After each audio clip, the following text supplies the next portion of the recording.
Hello students, we are back with another video, second part of the chapter Silk Road of class 11th written by Nick Middleton, and today we are going to complete this chapter in this video. This is part 2 of the video. So let's begin.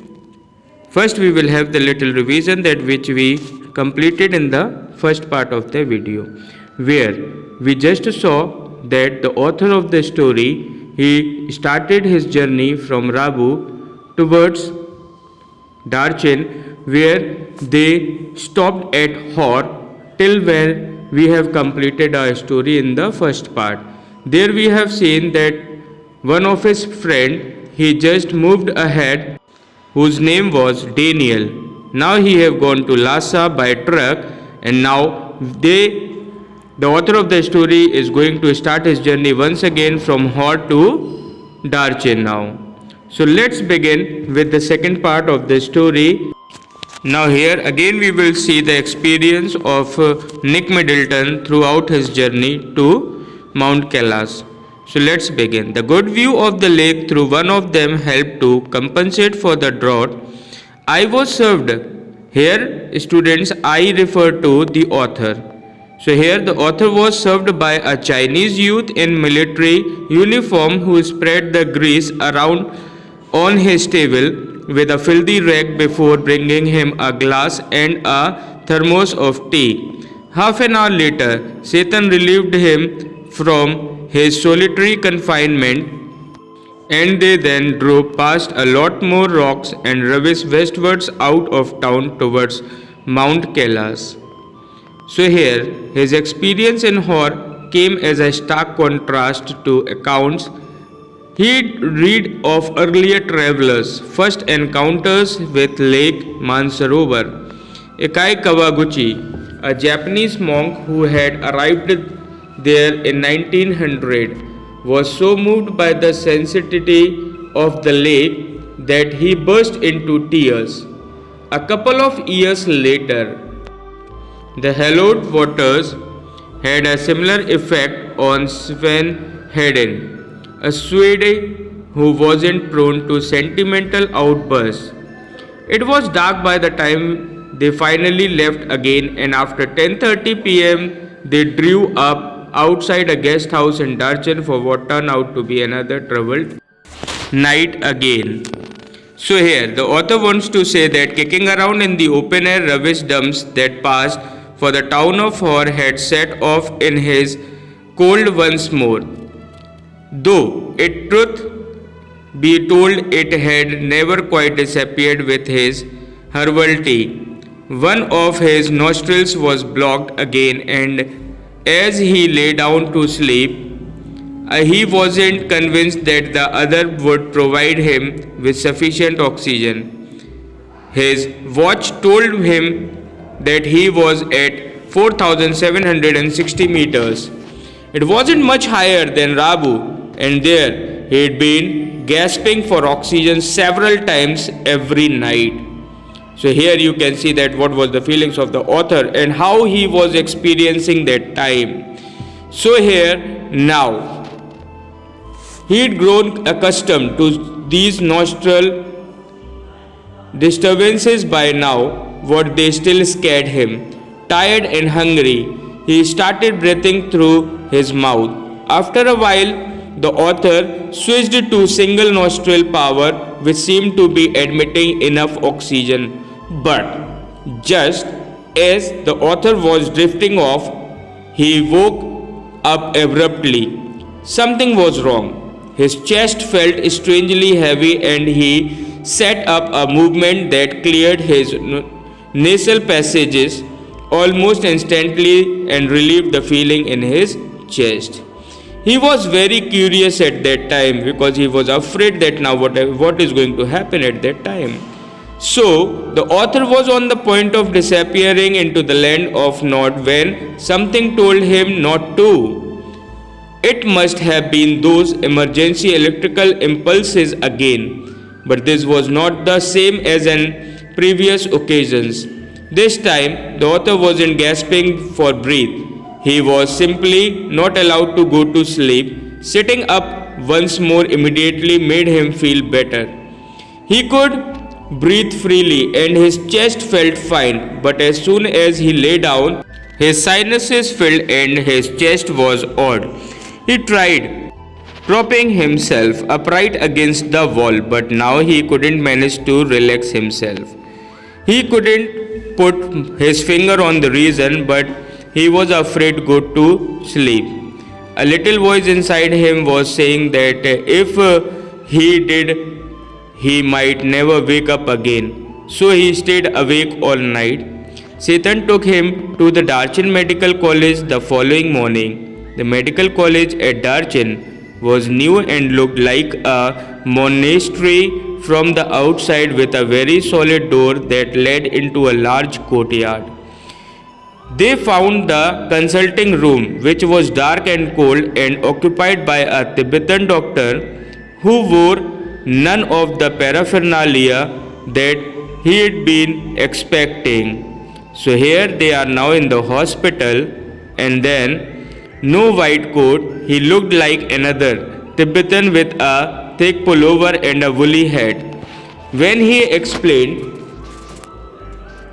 his sleepless symptoms and his sudden aversion to lying down, he sought him a few questions while feeling the veins in his wrist. "It's a cold," he said finally through Satan. "A cold and the effects of altitude. I'll give you something for it." He asked him if he thought he'd recover enough to be able to do the Kora. "Oh yes," he said. "You'll be fine then," doctor said, and he walked away from there. So now, the author had a 5-day course of Tibetan medicine which he started right away. He opened an after breakfast package and found it contained a brown powder that he had to take with hot water. It tasted just like cinnamon. The contents of the lunchtime and bedtime packages were less obviously identifiable. Both contained small, spherical brown pellets. They looked suspiciously like sheep dung, but of course I took them. The author is saying here that night after his first full day's course, he slept very soundly like a log, not a dead man.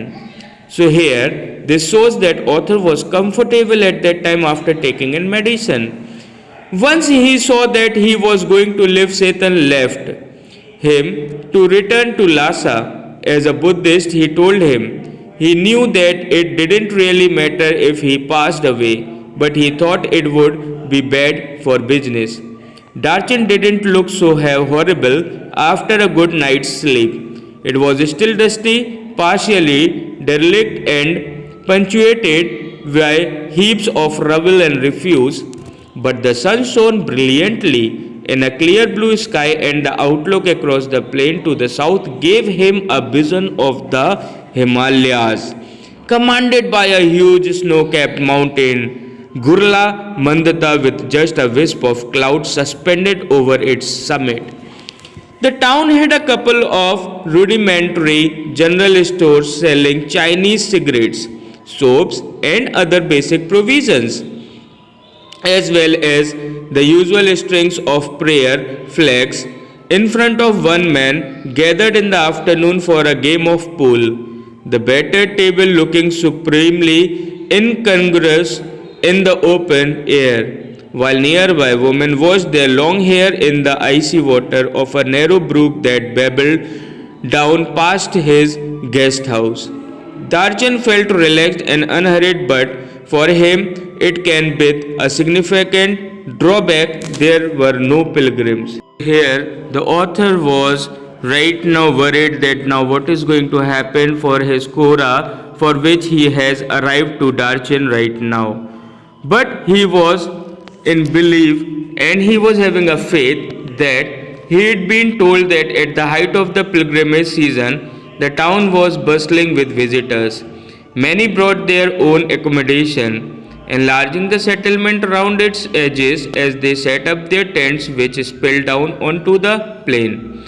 He timed by his arrival for the beginning of the season. but it seemed it was too early.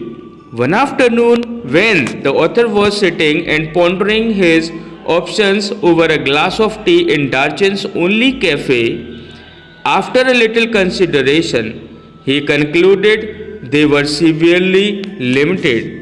So right now he was waiting for someone, the one who can accompany him so that he can complete his Quora. Clearly, he hadn't made much progress with himself. Help program on positive thinking. In his defense, it hadn't been easy with all his sleeping difficulties, but however, he looked at it. He could only wait. The pilgrimage trail was well trodden, but he didn't fancy doing it alone. The Quora was seasonal because parts of the route were liable to blockage by snow.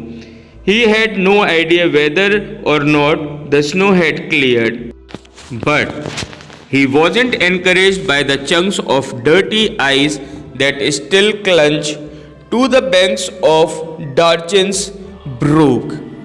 So here, right now, author was again into a trouble and problem that what is going to happen when he met with one of the men. Since Satan had left, he hadn't come across anyone in Darchin with enough English to answer even this most basic question. Until that is, he met Norbu. The cafe was small, dark and cavernous with a long metal stove that ran down the middle. The walls and the ceiling were wreathed in sheets of multicolored plastic of the stripped variety and broad blue, red and white that is made into stout voluminous shopping bags sold over China and in many other countries of Asia as well as of Europe. As such, plastic must rate as one of the China's most successful exports along the Silk Road today. The cafe had a single window beside which he had taken up position so that he could see the pages of his notebook.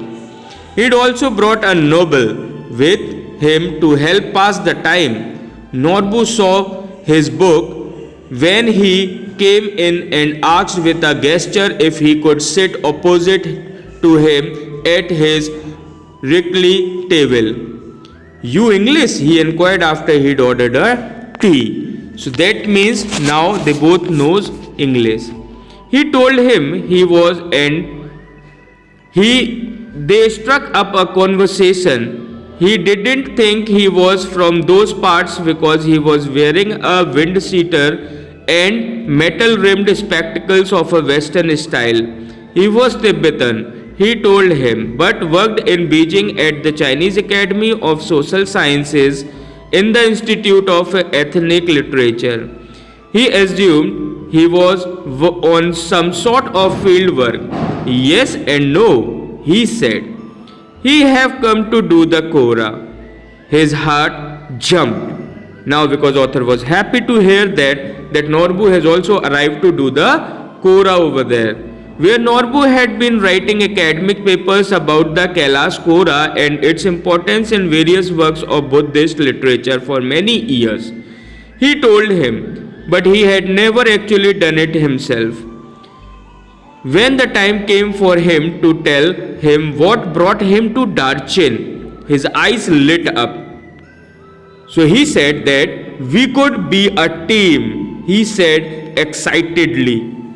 Two academics who have escaped from the library, perhaps his positive thinking strategy was working after all. This shows they both were positive to do the Quora at that time, and now they have decided that their initial relief at meeting Norbu, who was also staying in the guest house, was tempered by the realization that he was almost as ill equipped as he was for the pilgrimage. He kept telling him how fat he was and how hard it was going to be very high up. He kept reminding him, so tiresome to walk. He wasn't really a practicing Buddhist, it transpired, but he had enthusiasm and he was of course Tibetan, so he can of course complete that Quora along with the author. Although he had originally envisaged making the trek in the company of devout believers on reflection, he decided that perhaps Norwu would turn out to be the ideal companion. He suggested that they will hire some yaks to carry their luggage, which he interpreted as a good sign, and he had no intention of prostrating himself all round the mountain. So here, not possible, said by that man, and he cried, collapsing across the table in hysterical laughter. It wasn't his style, and anyway, his tummy was too big. So Norwu was making his own fun at that time, because now they both were happy by meeting each other, because they are both now ready to complete their main aim, main goal, that was Quora, the parikrama of Mount Kailash. So now they both were happy, and they both were, that means, planning that how to complete their Quora. So this was the story of Silk Road, and I hope that you all must have understood the story with both the parts, part 1 and part 2. Thank you so much. Now we will meet again with another chapter, another video. So till then, be safe, stay at home, stay healthy, and thank you so much.